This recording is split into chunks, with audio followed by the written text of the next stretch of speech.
We are on to day 3 of 4 of the Democratic National Convention in Chicago. The theme for today, a fight for our freedoms.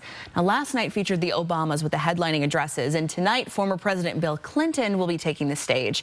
Let's toss things over to Hannah Joy at the Breaking Now desk. And Hannah, what else are we expecting for day 3 of the DNC? So, Natalie, the Democratic National Convention was a historic celebration last night. States pledged their delegates to Vice President Kamala Harris to be the Democratic presidential nominee. The nominee herself was not in attendance last night. Harris and Governor Tim Walz were in a swing state, Wisconsin. Meanwhile, on the Chicago streets, dozens of protesters are facing hundreds of police officers. After a brief scuffle between police and protesters, more protests are set to take place in the city today. These protests are related to the war in Gaza. Some of the protesters are speaking out against civilian deaths in Gaza.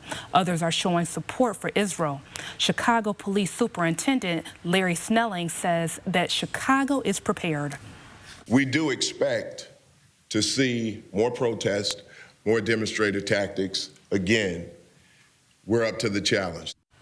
Many people have been arrested while others are obeying instructions from law enforcement and remaining nonviolent. Despite protests, the DNC will continue.